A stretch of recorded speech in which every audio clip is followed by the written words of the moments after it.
What's going on, House Talks family? As always, a big thanks to the Supplement House for sponsoring this episode.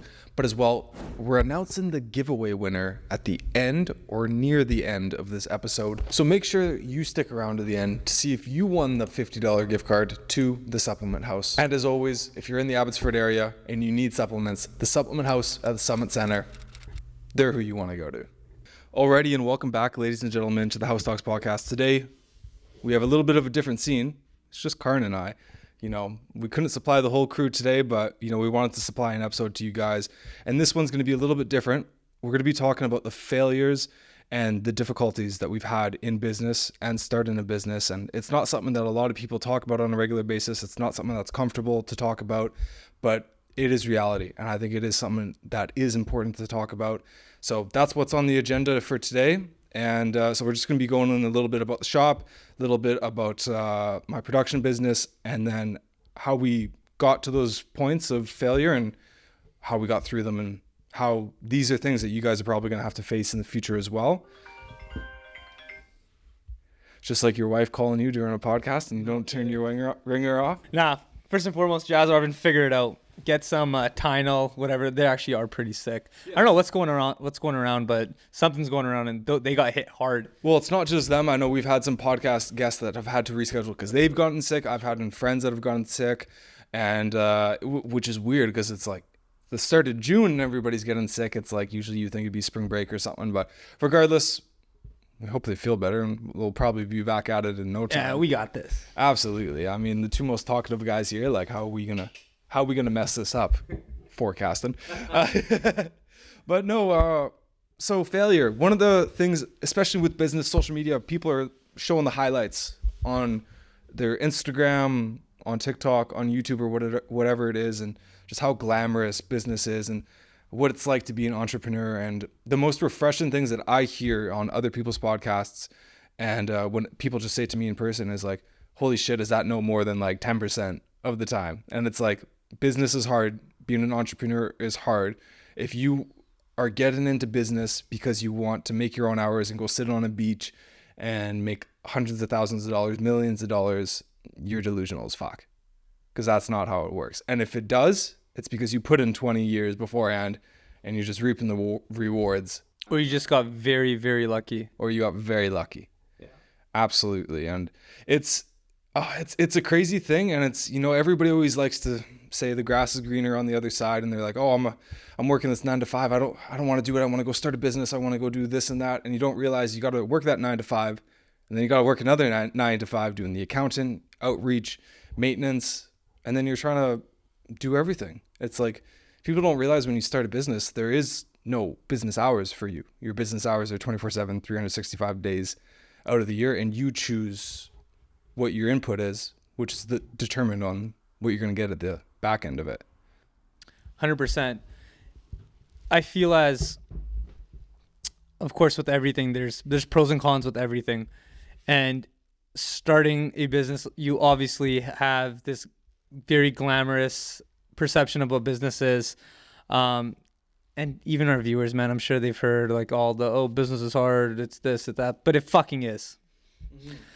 And the part of it that they don't like, well, sorry, what most people don't understand, even for myself and even for yourself, is that you only really learn like the more and more you do it, right? Because even if you went and got an MBA and things like that, it's not going to teach you this. And what it's not going to teach you is the different hats and the different seasons that you go through. Mm-hmm. And what I mean by that is, let's just say you're starting, right? You're starting and you're wearing every single hat. Like you said, you're doing the accounting, you're doing the marketing, you're doing, you know, every single, the admin, you're doing everything that your business needs you to do. And you get enwrapped in that, right? Year 2 goes by, you're still kind of doing the same thing, and you're starting to grow. You start to grow, then all of a sudden you kind of plateau. And then you got to figure out figure out the next level of the game, where it's like, hey, I got to figure out why I'm not growing what it is. And then you figure out, okay, well, now it's because I'm doing everything and I got to start handing things off, right? Along with that, it's real life. You can be dealing with a lot of real life shit while you're conducting your business. Then how do you balance all that? You know, and I think that's where people fail. People fail it's not even all the time when their business gets hard, but when real life gets hard, that's when they start to fold. I think that's so true, because when you start in a business, a lot of your time evaporates. So that time you spent, maybe you watched Netflix for an hour or two, that was your decompression. Maybe you went to the gym for an hour or two, that was a way to deal with stress. And, maybe you went out, had a casual drink, maybe you went out on a date with your partner, or whatever it may be. Let's just say that takes up 4 hours out of your day. Those are 4 hours that you've now dedicated to business. And if you compound that over the week and you're like, oh my gosh, like, I have no time to do any of this stuff. And like, I have no time. 28 hours of that week has gone to business, where before it was gone to things where you enjoyed them. And absolutely, it's like, think about when you were writing your finals for university. It was a week, 2 weeks, 3 weeks of dedicated study, and you were studying for 10, 12, 14 hours a day. Well, you didn't really do anything in that. And you realized in that time that like, this is not sustainable. But when you get into business, it almost has to be, you have to find a way to make it sustainable in order to have some sort of outcome that you were thinking about. And just that amount of time and stress and realizing that, okay, I can't do it all, is a lot for a lot of people. And like, one of the things I actually have written down here is you got to learn how to allocate your time. And if you want to try to avoid very common failures in business, which is you get burnt out and you don't have enough time to allocate, like, when you're a business owner, you almost need 30 hours in a 24-hour day. And allocating your time, outsourcing, and then just realizing you can't do it all, you're not Superman, I think is super, super important. And then being honest with yourself, which is, what do I suck at? Like, I've been talking with my friends about this recently, and that's, why are the downfalls in your life your fault? Why are the downfalls in your business your fault? Not why is it my parents' fault, not why is it somebody else's fault. It's, you have to look at it, why are the downfalls in my business my fault? And for me, like, example, it's like, fuck, I hate accounting. I went to school for business and I did accounting. I did really well and all that stuff, but fuck, do I hate it? And am I not good at doing it on a regular basis? Whose fault is that? The accountant's not getting done. It's my fault.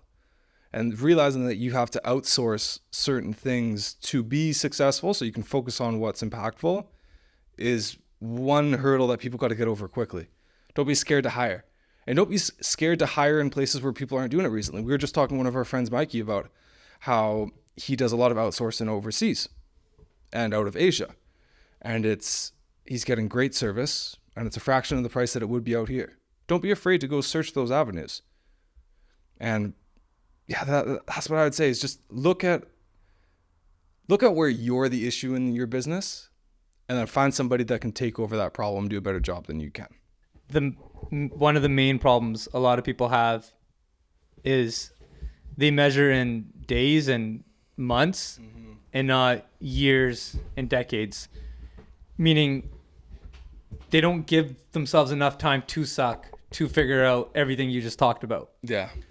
If you're measuring in days and in months, you probably aren't going to figure out, or you're not giving yourself enough time to figure out what you do suck at, because you're going to get frustrated and you're just going to be like, F this, let's just move on to the next thing, right?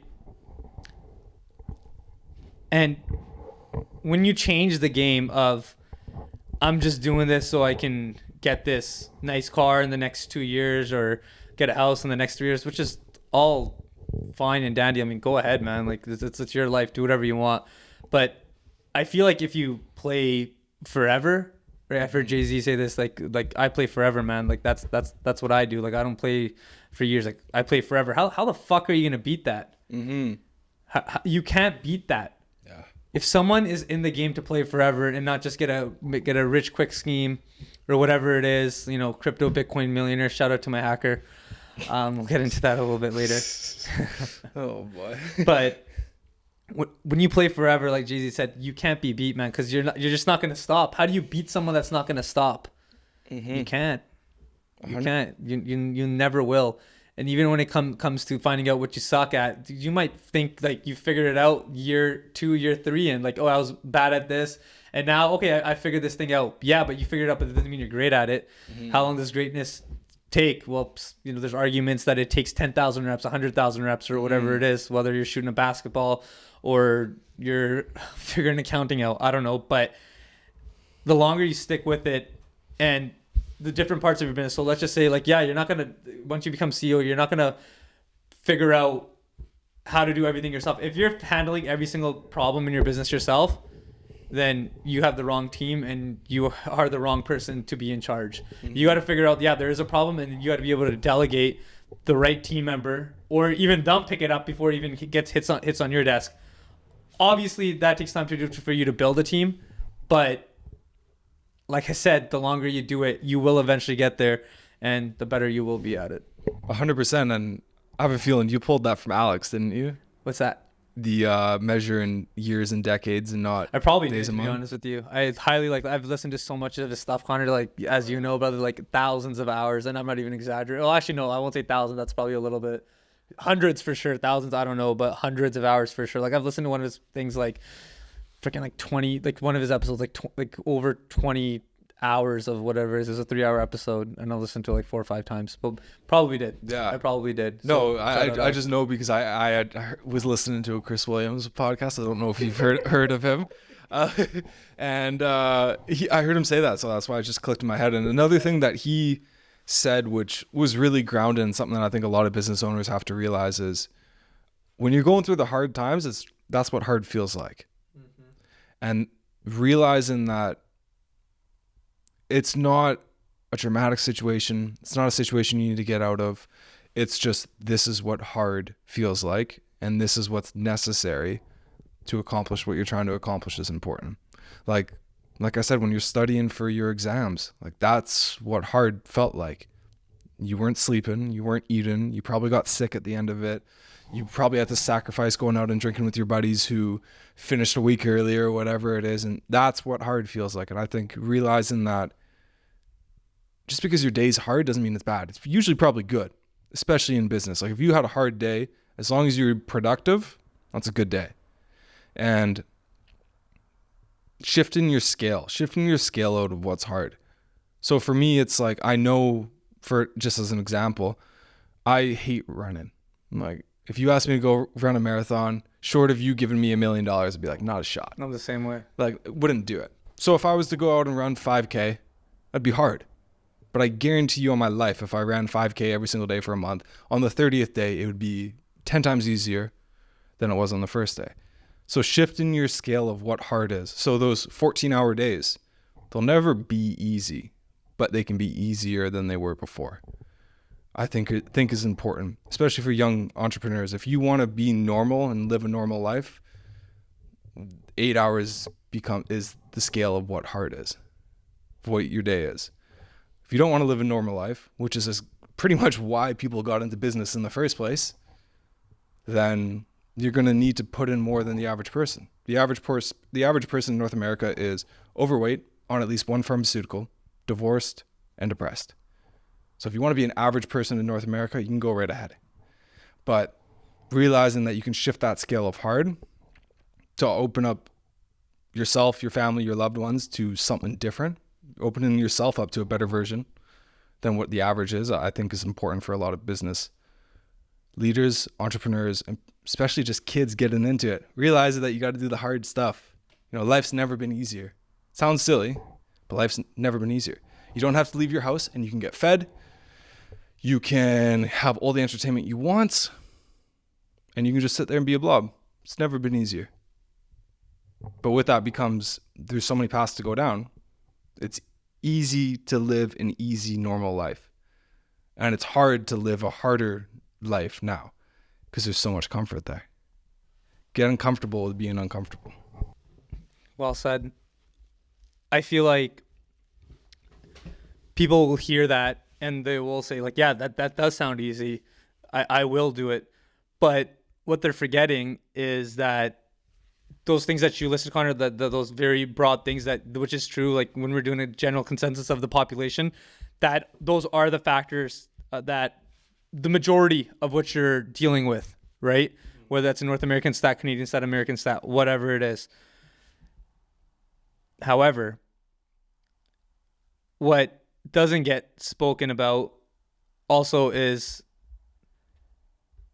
those micro problems that everyone has, right? That they have to deal with when they're trying to be great at what they do. For me, example, this whole entire year, it's been fucking hard. I'm not one to complain, but it's just you and me today, whatever. We're just going off. So I'll share a little bit. Like when it comes to, for me, like I've had, relationships I've changed in my life. I've had health of loved ones, come up. I've had my own health. I know the whole cast thing was funny and shit, but that fucking torn tricep, it fucking sucked, man. It was horrible. Couldn't work out. Couldn't do anything, And then now, even my security got breached recently. Yeah, so I got hacked, and it's funny. Like, my personal, I can't even use my personal Instagram, so like whatever. But at the same time, like they're trying to compromise stuff that held a lot of value to me, which was like stuff to do with my business and my businesses. And that was sketchy. That was scary, right? That I cared really a lot about, and everything's secure, so it's great. But sometimes you have those seasons of life that I was talking about earlier, where it's like, okay, what else? What next? What next? And I was talking to one of my boys today, and he told me today too. It's just like, that's just what it is. You know what I mean? Like, would you have chosen life any other way? Would you go back and maybe just work a job or whatever? I'd be like, no, like I'd probably be more unhappy. And I praise those, like there's nothing wrong with the 9 to 5 at all, to be honest with you. If like I got friends and I got family that work at hourly paid jobs or have careers, right? Have security in their life and have worked their way up the corporate ladder or within their job to get better, to get the training, to do the credentials. And that shit's hard too. Oh yeah. That also takes time, right? But even starting like your own business, things like that, like no matter what, like you have to show up. That's the main thing. Yeah. Like, is it easy to just not, even today, like Jazz and Arvin, they were sick. We probably could have been like, fuck it. But we have to put this episode out. Yeah. We have to. Maybe no one would know, like maybe a year from now that we missed 1 week, but we'd know. Mm-hmm. And does that not go back to our confidence of us believing and saying we are who we say we are, and to each other and to ourselves? And it's a sliding scale. Like it starts with we miss 1 week, and then it's we miss 2 weeks, and then we miss 3 weeks. Because our whole objective here is we're not going to miss a week for at least the first year. Yeah. So not following through with that is not us not following through with our words to ourselves. Which is very, very important. Yeah. And yeah, people will do shit, man. People will do things to make you not do the things that you want to do. You know what I mean? Mm-hmm. And I've heard this quote, and it's so fucking true. The moment you realize that no one's coming to save you, that's when a man becomes a man. That's some real shit. When you realize no one is going to come save your ass, it's just you. Not only is that very freeing, you know what I mean? Like you finally realized that in your life. And honestly, this past year, that's when I've really, really realized that. Yeah. Took me to the better part of 30 years to realize it. But hey, here we are, right? I feel like the more you even dabble yourself into these things, this personal development, these podcasts, these books, even our podcast, hopefully, maybe. Yeah. As long as you're doing something, man, you will eventually get to where you want to. And honestly, it might be even better than you've ever dreamt of it. 100%. Life would never be fun if it was easy. Yeah. I was just listening to a podcast episode today, and they were talking about AI and the evolution of what the economy is going to look like. And they said, well, what if we got to a point where AI does most of the jobs and we just give everybody the equivalency of $200,000 a year and everybody could live a happy life? And the big thing that was talked about was purpose. If you don't have a purpose, you're not going to be happy. Even if somebody gives you $1 million a year, you're not going to be happy if you don't have a purpose. You need to go through hard things in life to realize what the good things are and realize what the easy things are. If you go through life and everybody keeps handing you a $200,000 check or whatever it is, you're not going to be happy. We saw it over the 2020 to 2023, that time period. People were literally getting checks to do nothing. Mental health skyrocketed. It's a prime example of you need, and yes, there was issues. You couldn't see people and you couldn't travel and you couldn't do everything that you wanted to do, but you were literally getting a check to do nothing. And everybody was miserable. I myself was miserable. I was never more out of shape, more depressed, more of a loser in my life than I was during COVID. 2020 hit, and I had just done all the bodybuilding shows. Was in great shape, discipline through the roof. It hit, and I was like, oh, okay, the gyms are going to be closed for 2 weeks. I was like, okay, great. Like, I haven't taken a break in 3-4 years. This is going to be my break. And then that 2 weeks obviously went 2 months, 2 years plus, whatever it is. And I got fat. I want to say about 20, 25 pounds heavier about the summer than when I was in the winter. I was unmotivated to do anything. I wasn't working. I wasn't in school. And I didn't have a purpose. You needed that purpose. You need something to do in your life that you're driving towards. Because I can tell you, when I had that time and the start of all that crazy stuff, man, I was never as much of a loser as I was at that point in my life. And it showed. Damaged friendships that I had. I got into drinking, which for me was never really a thing. Like, obviously, like the occasional party, like go out and have some drinks and stuff like that, but never would I ever think of having a drink on a Wednesday. It was never a thing until that time in my life. And then playing the victimhood of, well, it's happening to everybody else. It's something I can't control. And I'm just going to sit here and feel sorry for myself. Meanwhile, there's 18-year-olds out there making 6-7 figures, doing whatever it is, e-commerce or whatever it was. And that all changed when I found stuff that I was passionate about and when there was a goal to accomplish. If you don't have a goal and you're just going around in a circle, Arnold Schwarzenegger said it best. You could have the best, greatest ship, but if you don't know where the destination is, who cares where you're sailing? And I think it's just important to, especially if you have a business or even if you're working a 9-to-5, and I completely agree with you, there is absolutely nothing wrong with working a 9-to-5. I could never be a nurse. I could never be a doctor, but boy, are those super important jobs. You need something to chase regardless of what it is. If your goal is to be a manager of a grocery store and that gets you amped up and ready in the morning and that makes you happy to go do your work and be fulfilled, hell yeah. You're doing better than a lot of people, and I applaud you. Having that goal and having that passion, whatever it is the main thing you have to do. Because what are you going to do when it gets tough? Like I said, like you're going to go through hard times. And what are you going to pull from when you hit those, when you don't have a passion or anything you're working towards? Well, then it's super easy to quit. And then you go, oh, well, I wasn't really interested in the first place, so I'm just going to stop now. Well, it's like, no, you don't have any passion towards anything. That's what makes it easy to quit. When you're in a relationship you're not passionate about, it's easy to leave. When you're working a job you're not passionate about, it's easy to quit. When you're in the gym and you're not really passionate about your goals, it's easy to stop going to the gym. You need that passion. Well, how'd you get out of it? Doing the things that made me uncomfortable. How hard was that? It was very much like climbing a mountain. It was really hard at the start, got progressively easier, and then right as you're like, yes, like I'm hitting this peak, another one, and then I got hard again, because it was like I was talking about, like you changing your scales, getting back into the gym.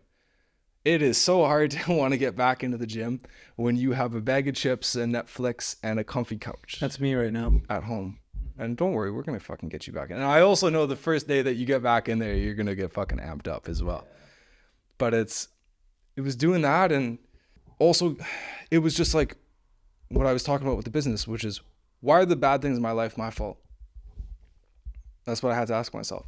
Okay, why is the fact that I'm fat my fault? Well, that's entirely my fault. Why the fact am I depressed? Why is that my fault? And I think that especially now where there's so easy to push blame places, and mental health's a crazy epidemic right now, and I totally get it. It is fucking difficult. Stuff I've been dealing with since I was 14, since I can remember. But I can tell you, I've never felt better than after asking the question, which is, why is depression my fault? Realizing what those were and taking action towards changing them. So for me, it was like, okay, well, my diet sucks.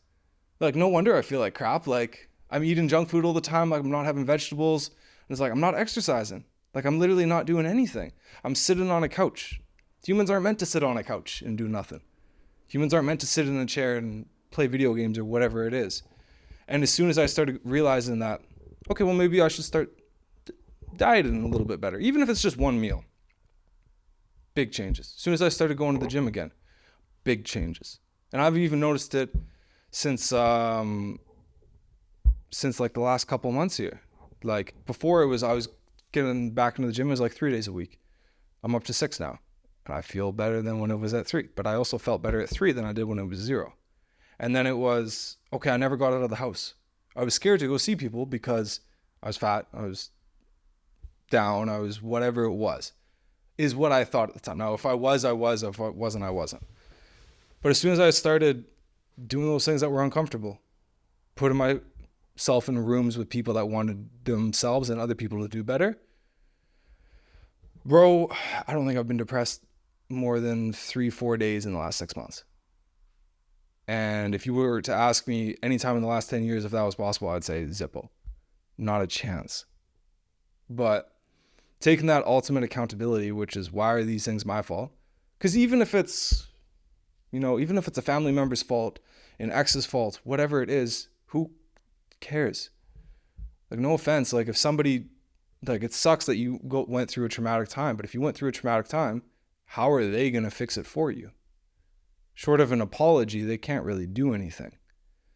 And so taking that accountability of, why is this my fault? And what can I do to do moving forward? That was the biggest step.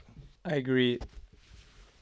Even when it comes to the accountability, that's the biggest thing. You gotta be accountable for the things that don't go right. And even when things go right, you know what I mean? You're allowed to be proud of yourself, but along with, I don't know. And honestly, I've been thinking about this a little bit too. Like, when things don't go right, I guess I've always kind of been a little bit of an optimist anyway, but like, even now, like with like all these kind of things that I just listed, and even now with this account bullshit, like hacking, whatever, accounts being compromised and stuff like that, I'm like, hey, well, I guess and this is just a little bit in mind, I guess when things do get big, and where I've always dreamt of, then if I didn't have this set up, I didn't have all these security measures set up now, then it probably would have been a lot worse. I would have had more to lose in the future. So it's good that this happened. Or just when anything goes bad, it's like, okay, like, I'm always able to see the bright side of it. How did I train my mind to that? I don't know, to be completely honest with you. I think I've just listened and read a lot of stuff, to be completely honest Chris with you. Williamson. Yeah. No, I gotta give my boy Tony Robbins a little bit of credit for that too. No, honestly, there's a lot of these guys. There's a lot of these people. But also, like, you know, and I feel like you kind of almost have to do that, right? Like, I know people say it's like when they hit rock bottom is like, that's when, you know, they're already hit so low, they can already get yourself up. But it's just like, not every story deserves to go to rock bottom. You know what I mean? Like, you don't need to go hit rock bottom to go all the way up. Like, you could get punched in the stomach, punched in the face, knocked out, and you can still get up and keep going. Doesn't mean you have to lose everything to have like your Rocky cut scene of you winning the World Heavyweight Championship and you're on top of the world. Even for us, when we sit down with people and we interview them and we talk with them and we get that feeling of, I'm not doing enough. We're not doing enough. That's how it should feel like. If you're not surrounded by those type of people, then you probably will remain where you are. Because where we're from, and I've mentioned this before in a lot of podcasts, the Lower Mainland here in British Columbia, Canada, there aren't a shit ton of people that have made it to the main stage, as in have gained a mass amount of popularity. And you think, why? Right? You think, why? Well, like, you know, aside from like demographics and all this other shit, but it's difficult. It's difficult to make it unless you are around. Let's just use the example of New York and LA. Who lives there? All the best of the best when it comes to, you know, producers, entertainment, business, all these different type of things, right? And here too, I mean, we got a lot of freaking multimillionaires that live in British Columbia. Look at our housing market and stuff like that. But as far as entertainment, like, let's just use the podcast for an example. Like, I feel like if we really want to take it to another level, once we've kind of earned it, we would have to move this podcast or be filming a lot of stuff in the United States because that's where Yeah. a lot of people are. And that's just what it's going to call for. And are we willing to do it? Hell yeah, we're willing to do it. Are you kidding me? Like, we're not just going to keep doing it here and whatever. There's a reason why we didn't name our podcast House Talks Podcasts of Abbotsford or of Surrey or whatever.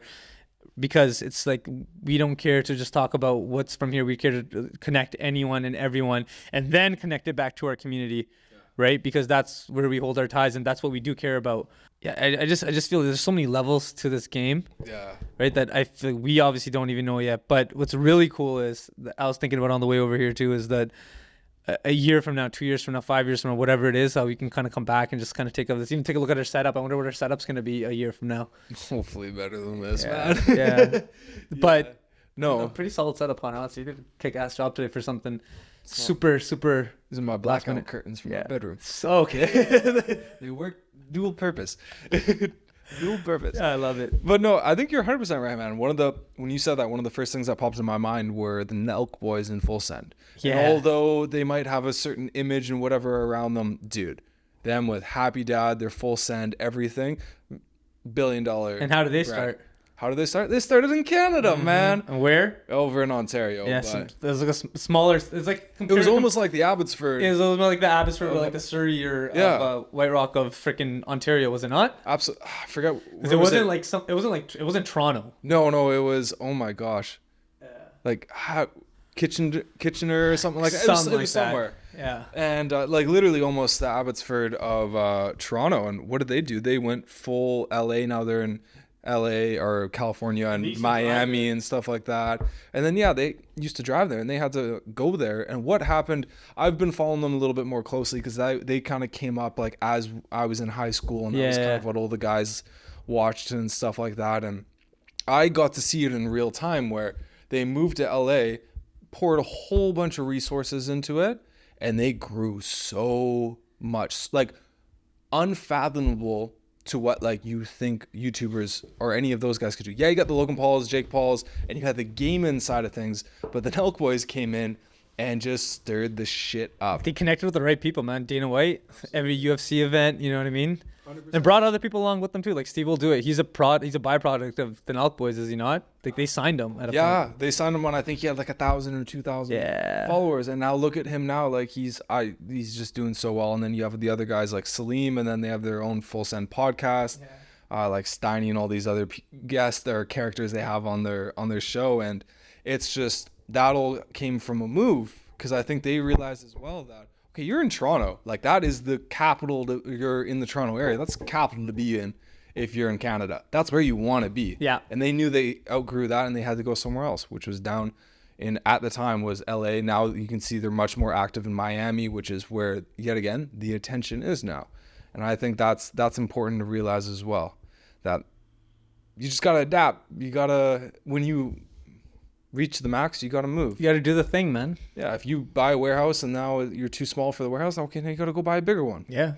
If you kind of max out what you could do in a country, you got to move to a different country. Like it just kind of is what it is.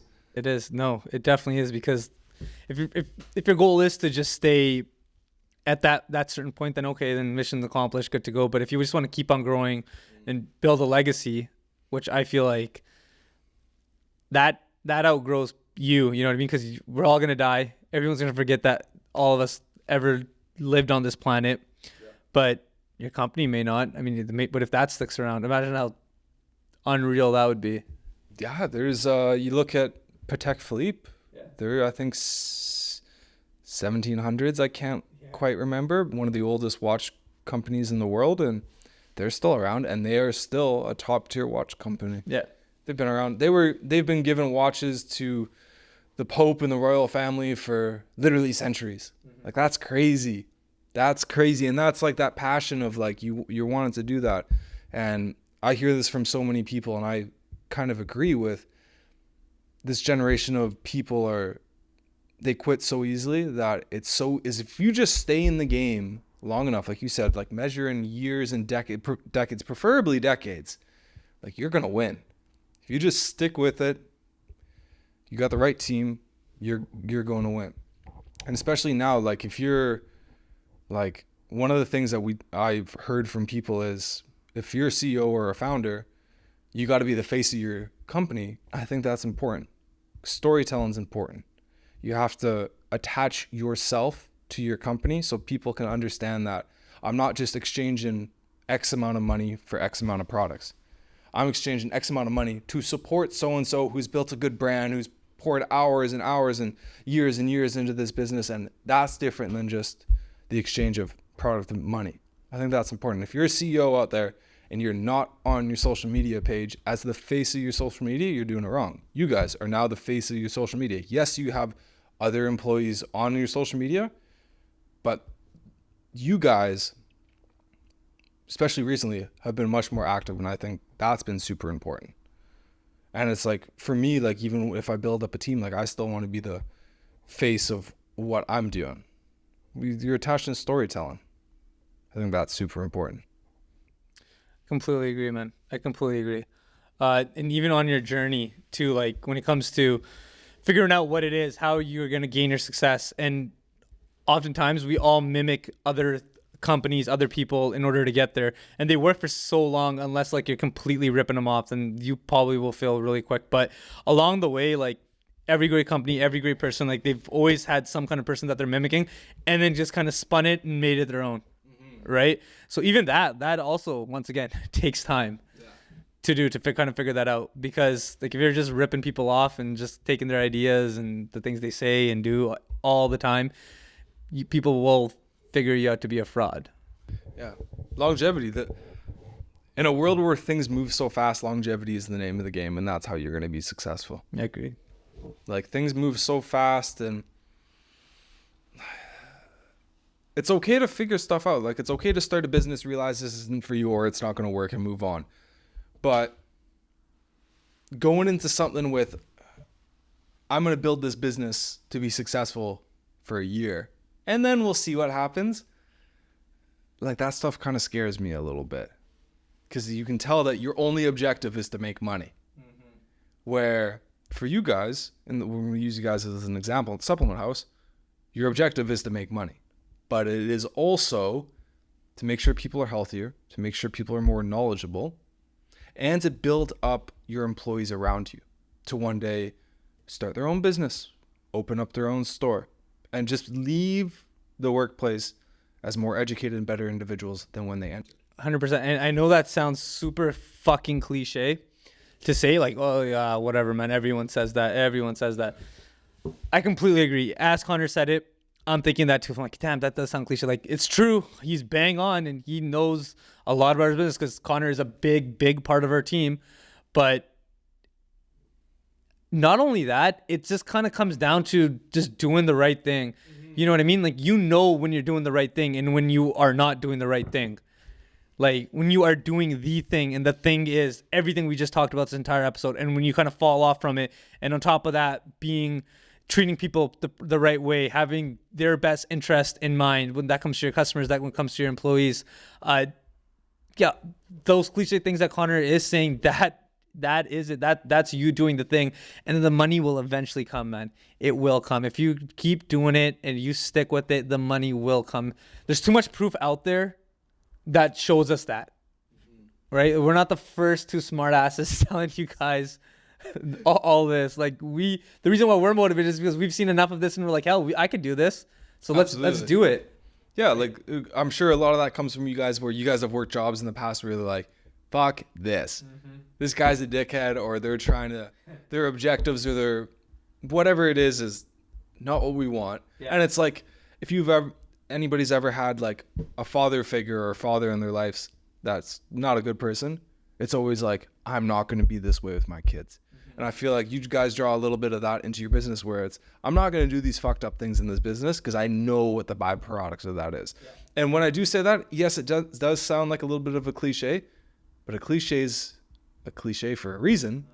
It's because it's kind of fucking true, and it works. All right, ladies and gentlemen, so we're going to do the giveaway announcement. Thank you for everybody who subscribed to the YouTube channel, followed us on Instagram, left comments. I was actually a bigger response than what I thought it was going to be. Next one's going to be way bigger, though. Yeah, the next one's going to be way bigger. We wanted to do something to just say a little thank you. We're always going to give back more and more as we as a podcast become bigger and better, and we have more to offer. Right now, we're just starting a little low. So it was a $50 gift card to the Supplement House. Yes, sir. And the winner is Sean. So the Instagram is S_Hildy12. Sean. Okay. Hilly. Okay. I know who that is. Absolutely. So we're gonna leave it here. We're also going to send you a direct message on the Supplement House page, or send it through the House Talks. we'll send it. We're gonna send it through the House Talks. And so congratulations, Sean. You have won. Thank you to everybody yet again who has entered for this giveaway. It actually was amazing. And I also want to give a little shout out to, there is another giveaway with the Supplement House and Bolt Fitness. That's right. And so, Karn, you want to tell us a little bit about that? That is a crazy giveaway. We're just starting small here, but that's a crazy giveaway. Yeah, guys. So if you want to enter our giveaway at the Supplement House and Bolt Fitness, visit the.supplement house on Instagram or Bolt Fitness on Instagram as well. And the giveaway is 6 months free at Bolt Fitness. Which is crazy. And $500 worth of supplements. So that's equivalent to $1,000 worth of stuff, guys. And you can enter that by following both Bolt Fitness and the Supplement House. Comment and take 3 friends, and you must be following us. And as a bonus entry, put it on your story. And I'm just going to say it right now. As another bonus entry, subscribe to our channel. Subscribe to our YouTube channel. Oh, shoot. We'll give you another bonus entry. Fuck it. We'll make it 2 double bonus entries. How about that? To the House Talks podcast. Yeah, if you follow House Talks podcast, it'll be a bonus entry. Dang. Done. Subscribe to our YouTube. That's times 2. Damn. Yeah. I'm gonna set up some fake accounts here. All right, ladies and gentlemen, giveaway has been announced. Thank you for listening to the end. Congratulations, Sean. I saw you commented a couple times, which is pretty. Hey, I tell everyone, dude, comment as many times as you want, because when we use our what do you call it? Like randomizer? The randomizer, like yeah. it'll pick up on it. If you've commented, multiple times, obviously you have a better chance to win, right? Absolutely. Yeah. What did he? Just looking here. Yeah, he commented a couple times. Attaboy. There you go. Yeah. Thank you, everybody who commented. Absolutely. Works hard on and off the ice, my man. Absolutely. With that being said, everybody, end of the podcast. I almost said it. Until next time, guys. Be good.